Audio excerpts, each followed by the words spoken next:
Pourquoi notre humain est-il attaché à un piano pendant qu'il fait de la plongée sous-marine? Il voulait faire un speedrun de plongée sous-marine, alors il s'est attaché à un piano pour couler plus vite. C'est la nouvelle tendance. Je veux dire, c'est bien beau de voir toutes ces choses merveilleuses très vite. Mais ce n'est pas risqué? Tu n'as jamais ressenti cette pression? Ha ha ha. Sérieusement, je pense que quelque chose ne va pas. Je commence à ressentir des douleurs un peu partout. Eh, qu'est-ce qui se passe en bas? Docteur, qu'est-ce que vous faites là? Je n'entends pas très bien en ce moment. J'ai beaucoup de bourdonnements et de douleurs dans les oreilles. C'est normal, tu vois, quand le corps humain est sous l'eau, eh bien, le poids de l'eau crée une pression sur nous. Notre corps est composé à 70% d'eau. Mais il y a encore des gaz dans notre corps, notamment dans les oreilles, les poumons, les intestins. C'est moi. Ah oui. Et aussi dans les sinus paranasaux. Plus nous sommes sous l'eau, et plus le poids est important, et plus nous sommes comprimés. Pour chaque mètre de profondeur, la pression augmente de 14,7 livres. Ce qui est énorme. Cela n'explique pas la douleur dans nos oreilles. Eh bien, notre corps ressent cette pression et essaie de la relâcher. Et du coup, ça doit ressortir par les oreilles. Hein? Vous avez dit quoi?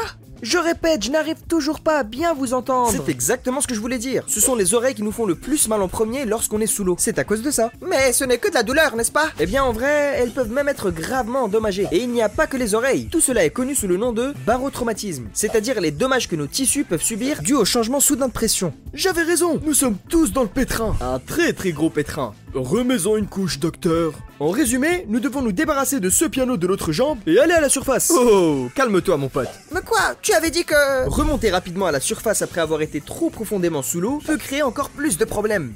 Tu te souviens quand je te parlais des gaz qui comprimaient notre corps? Lorsque nous remontons, tous les gaz comprimés dans notre corps veulent se dilater. Si nous montons trop vite, les gaz peuvent se transformer en bulles et avoir des répercussions terribles, voire entraîner la mort.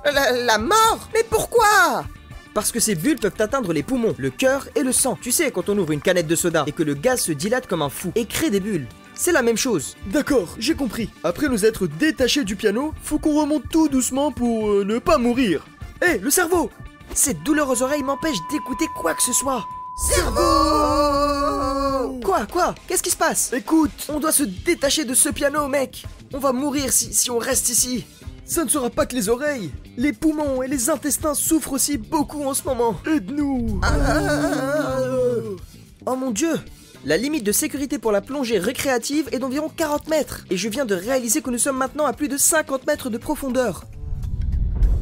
Ouf! Quel soulagement! J'ai bien cru que j'allais devenir sourd. Ouf! Ça a pris du temps.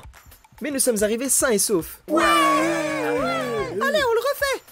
Hé les gars, où est notre bateau? Et abonne-toi!